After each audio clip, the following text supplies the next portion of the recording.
Hi agents, before we get into the video, I just want to say a big thanks to everyone that took part in the stream this weekend. For those that don't know, I stream every weekend. I aim to make it like a 12-hour stint. This weekend there was only 6, but I try and do as long as I can. And it's just helping subscribers and viewers with things I think they might need help with. They are themed streams, so I've done like a global event ambush stream. I've helped people with global event ambush. I've done survival stream. I've done flawless missions. This weekend we did grinding for gear, where we basically anyone in the stream could watch us and the DZ. Would be finding some classifieds. Anyone that needed them in the stream could jump in, rob them off us to get what they want. That I think is going to work very, very well the more people we get to watch that. But yeah, check me out. Sub to my channel, you'll be notified when I go live. It is only the weekend stream, so I am helping people. If there's any streams in the week, that'll be with whatever else they are, but every weekend I'll be helping people. You can follow me on Facebook and Twitter as well. That's where I keep everybody updated midweek with the time it's going to start and what theme it is. So yeah, please check that out if you're interested. But moving on to the video now, this is the Banshee 6-piece classified build video. It's a build that not a lot of people like, I don't think. Like, I talked to a lot of people. One of my good friends, Conky, one of the gods of the game, really, has never been fond of this. He was never intending to use it, but when he did put some time into the build and give it a go, even he has said it's a fantastic build for certain situations, and that it is, and we'll discuss that more as we go through the build now. And the first thing we're going to look at is the build itself. So what it does. So Banshee classified build, set bonus 2 is 20% looted Dark Zone funds. So while you're in the Dark Zone, you're earning an extra 20% funds. The 3-piece bonus is an extra 10% damage to targets out of cover. I think that's brilliant, especially the damage that you're already going to be producing, 10% on top of that. And if you think about it, in the Dark Zone, how many people do you see fight from cover? I'd say 90% of the time people are out of cover. So that talent, I think, is very key. And then it moves on to the set bonus 4, which is the Banshee talent. And this is where the build comes into its own and makes it very good for certain situations. While you are rogue, all ammo is completely refilled every 30 seconds. Damage taken from non-rogue players is reduced by 10%. So it gives you a little bit of an advantage against players when you do go rogue. I wouldn't say this was a solo build, though. Don't think you're going to be able to run around the DZ soloing with this build. It is more of a team build.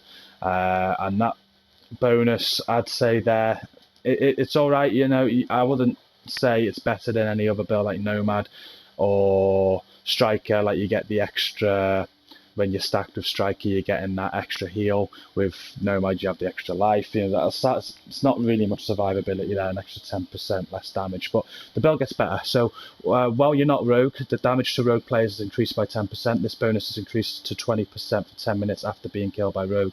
And that's where I use the build, really, while I'm not rogue. So if you're fighting rogues or you're fighting manhunts, you're dealing a lot more damage to them, especially if they kill you.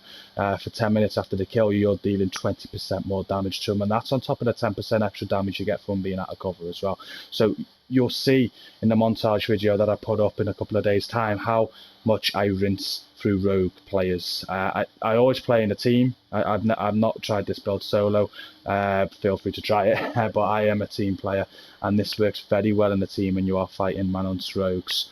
Yeah, that talent there is a very, very decent talent. And then we move on to the set bonus 5, which is 20% more looted DZ funds and 5% more damage to targets out of cover. So that's now 40% looted DZ funds and 15% to damage to targets out of cover. And then you move on to the set bonus 6, and this is where this is the talent that I like a lot. So while you are rogue, the time to clear manhunt status is decreased by 5% for every group member within 15 meters. All rogue status actions that result in a rank up are doubled, and rewards for clearing manhunt statuses are improved. So basically, your manhunts with a team, you get to the terminal, get on the terminal, and everyone gets within 15 meters of you. You're going to clear that manhunt status very, very quick, which I think is brilliant. And also, say Banshee player was to get 3 enemy kills if you're trying to go manhunt. With 3 kills, you'd be on manhunt level 1 straight away because they're double. So 3 equals 6, and 6 kills is manhunt level 1. So it allows you to get on a manhunt very, very quick if that's what you want to farm, or if that's what you want to do. You want to increase your level quick, get some easy manhunts. This is the build for that. In a team, it works very, very well. Just make sure the Banshee is the one that's meleeing them when they're on the ground, and you're getting your manhunts to manhunt rank 5, I'd say very quick. It doesn't take long. But also, while not rogue, damage to manhunt status players is increased by 2% for each manhunt level the player has. Rewards for killing manhunt players are improved. So, and that's it. That is the build. For me, it is a rogue build. It's a rogue killing build, or it's a manhunting build, and it really, really does rinse players when you are fighting against rogues or manhunts.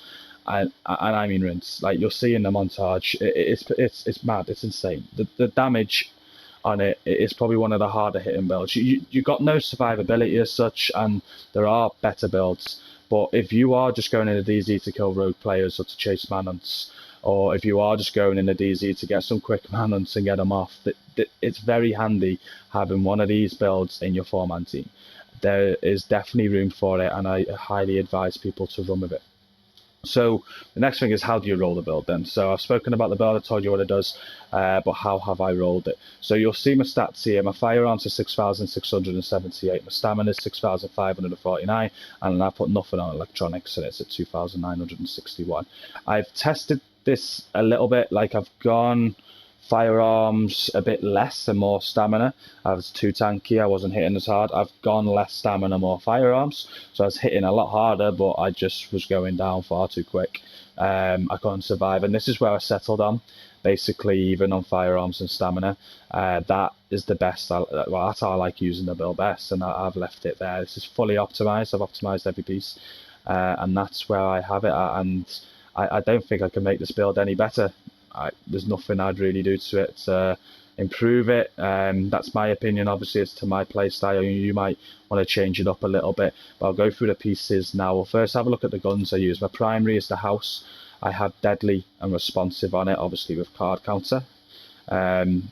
You'll see I have exactly the same guns on my Nomad build as well. My secondary is a lightweight M4, deadly, responsive, and competent on it. The weapon mods that I use, so on the house I've got a Pro Red Dot sight, which is giving me that extra critical hit damage. I've got accuracy and critical hit chance on it.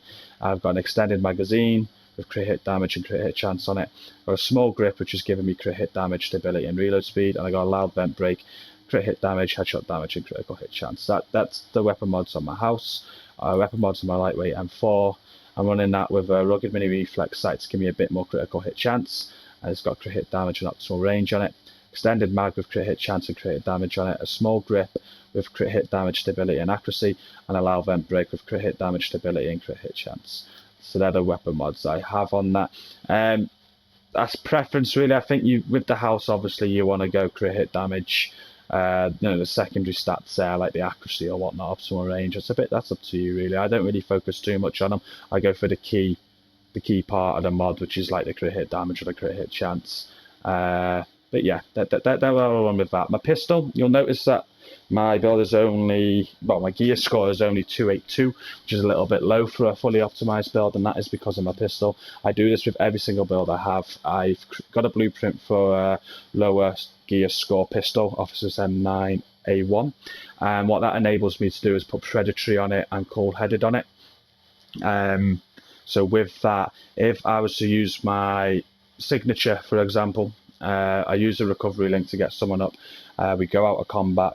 I'll then go around headshotting some NPCs just to get my signature back really, really quick with a pistol. Because performing a headshot reduces all skill cooldowns by 5%. So that's the reasoning for it. And I wouldn't be able to have these, so to say, if I was to not have this lower end pistol, because the requirements to have cold-headed to proc would be much more. I think I'd need more electronics than I currently have, so I wouldn't be able to have cold-headed. So that's why I have the lower gear score pistol. It enables me to get cold-headed procced. And the other one is predatory. I have that because I think it's a great talent. Like when you're in a battle and you're not going to play you down, just switch to your pistol, melee them for the kill, and you got 35% health over 20 seconds. And I think that's very good to have, especially if you don't use your pistol. It makes your pistol worthwhile, gives you a purpose to use it. If you can get used to just switching to pistol to knock players out, to make that predatory proc in battle, you're giving yourself a huge advantage. So they're my weapons and my talents. I didn't show you the mods on my pistol, they really don't matter. I've got a Tyrant Suppressor, crit hit chance, optimal range, headshot damage, that's it. Okay, so the build, my pieces, what I've got them rolled on. So my vest, my Banshee Shadow Armour, it is roll to stamina. I have health, exotic damage resilience, and ammo capacity on it. Instead of exotic damage resilience, that's the one where that's preference. Now, the reason I have that is because it gives you that extra survivability against grenades, helps you with Predator's Mark. I always now for PvP roll at least one piece with exotic damage resilience on it, and that's just my preference. I highly advise doing it. The others I definitely wouldn't change. You want health on this piece, you want ammo capacity on this piece, and you want it rolled to firearms or stamina, depending on what your other pieces are rolled to get the same firearms and stamina that I have.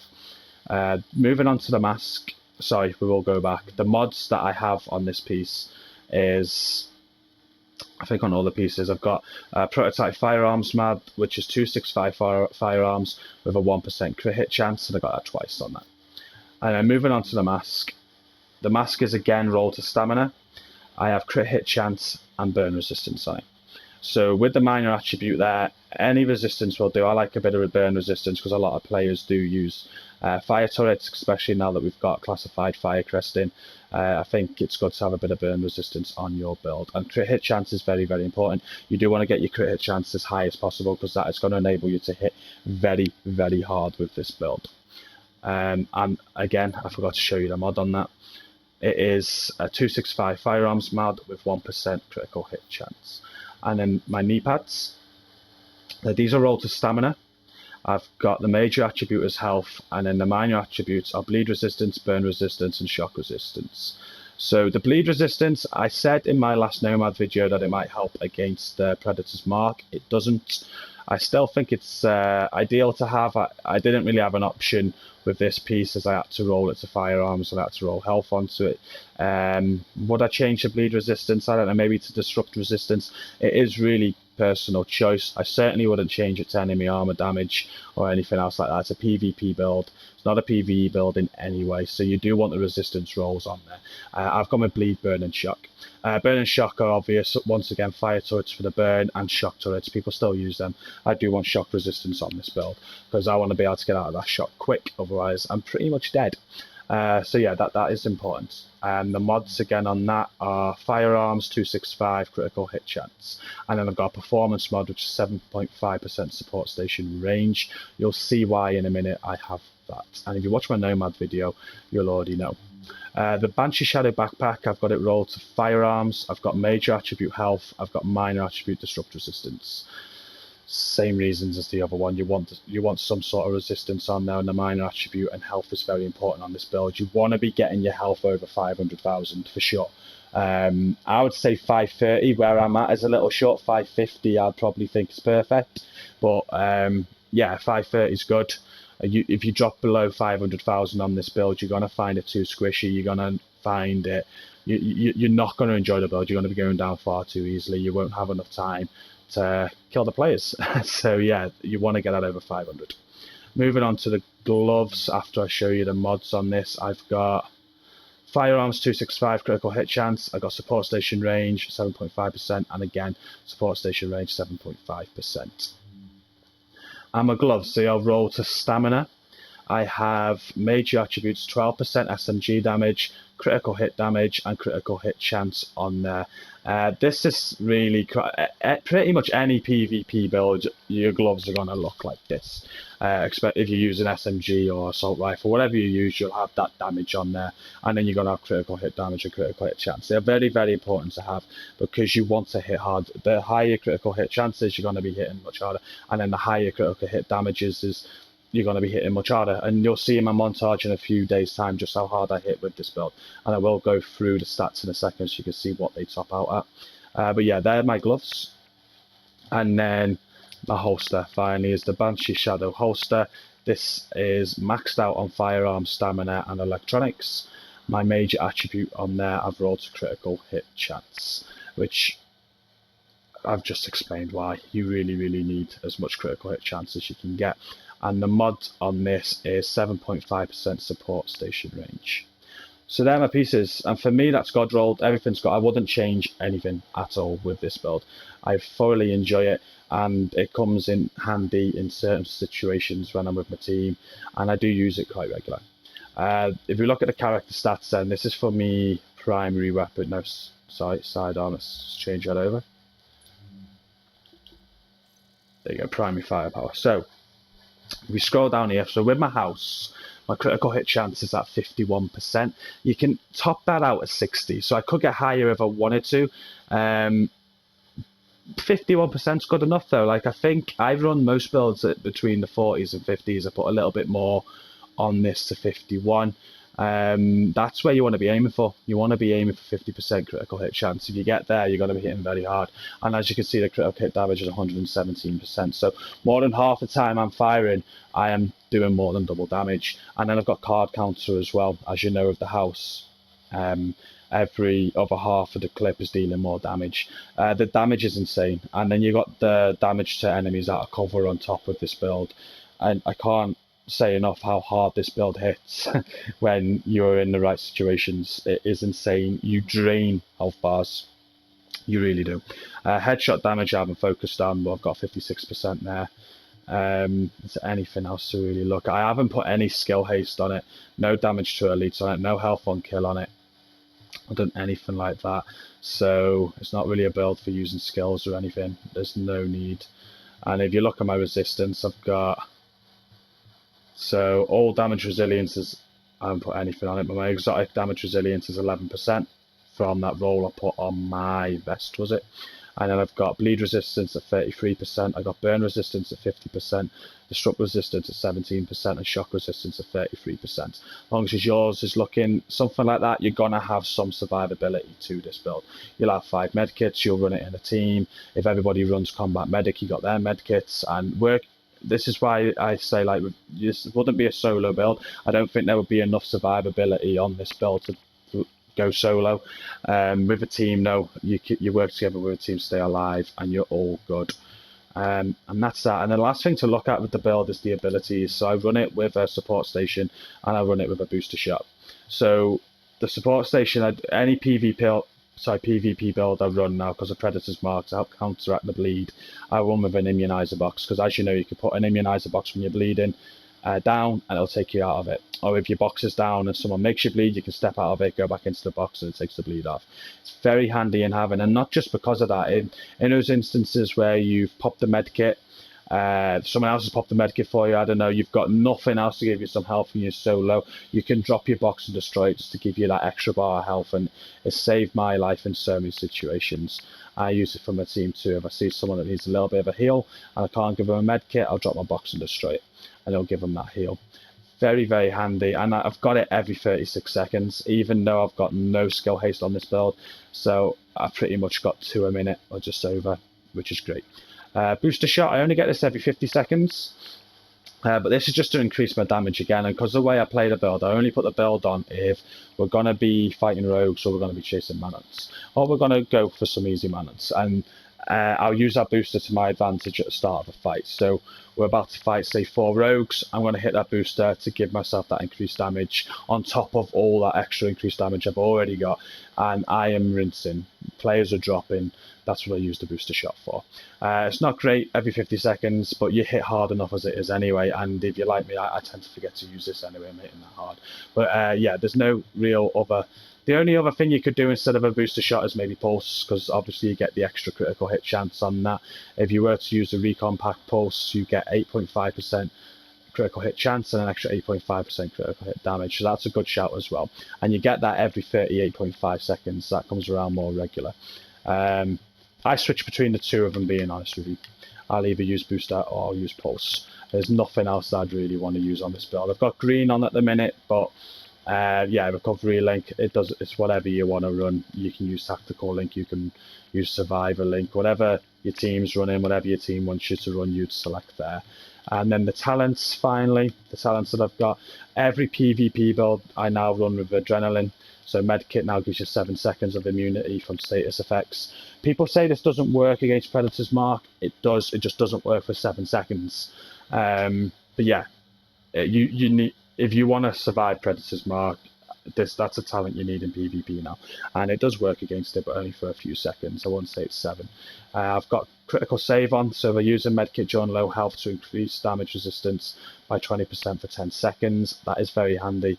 And then combat medic, use a medkit near allies to heal group members and proxies within 20 meters by 40%. So that is very handy. As I've said, I'm always in a team. If I see someone low on health, I can give them a medkit. Even if I don't need it, I can keep them alive. And we all do that in our teams. Even with like builds that don't have much survivability, like the Banshee, you need to play out with a team to have that survivability. And that's what we do. And then the final talent now is on the move. So every time I kill a hostile while moving, my incoming damage is reduced by 15% for 10 seconds. I'm always moving, I'm face tanking, I'm killing while moving all the time. That is a must talent for me, but it is personal preference there. You might want to go, I don't know, you might want to run a shock turret. I know a lot of people like running shock turrets. So if that was the case, instead of on the move, I'd probably go with fear tactics. So then applying shock to any target triggers a 30% chance per each target in 10-meter radius. That would be a good one for that. Or if you're running a flame turret, you'd go wildfire. Some people like one is none. So when you headshot a hostile to have a 50% chance of not consuming the bullet. Yeah, precision, headshot a hostile to pulse them for 10 seconds. It really is personal preference with that 4th talent. I do love on the move. The other 3, I would say, have on this build. And that is it, guys. That is everything to show you about this build. One final look at the stats there. So you can see that I'm hitting 392,000 with my house. I'm doing 283,000 firepower on the secondary. I'm always using that house. I very rarely switch to lightweight M4 unless I'm at distance. I've got 531,000 toughness and 88,830 skill power. If there's any questions you have about this build, any feedback or anything else you want to know, post in the comments. This build, as I said, it's not a build you're going to be using all the time. It's a certain build for situations that is really good to use. Like if there's, you know, when you're in the DZ, there's so many situations where outside a checkpoint there's loads of rogues fighting. You run out of that checkpoint with a bunch of friends, you're rinsing them, they're going down. You're gonna have so much fun with this build, and it's sometimes an advantage. Go out, get killed, get that extra 10% damage for 10 minutes.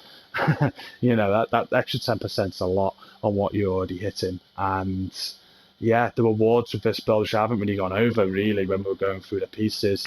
For every like manhunt you kill, you normally get like a manhunt cache. You'll get a Banshee manhunt cache, so the rewards are a little bit better. Every manhunt you do and escape, instead of getting like 4 manhunt caches or whatever, you get Banshee caches. They're a little bit better. They reward you better. It's very, very good to have a Banshee running in your team, and this is how I'd run it if you do have it. But I don't think there's anything more to say about the build now, guys. Like I said at the start of the video, please check my channel out. Please check my Facebook and Twitter out. I stream every week. I help people out every week, and I look forward to seeing you in those streams if you want to be a part of them. But for now, guys, thank you for watching. I'll be posting the montage video of the Banshee in a couple of days, so you can have a look at this build in action. That should be dropping on Wednesday. But for now, until next time, guys, peace out.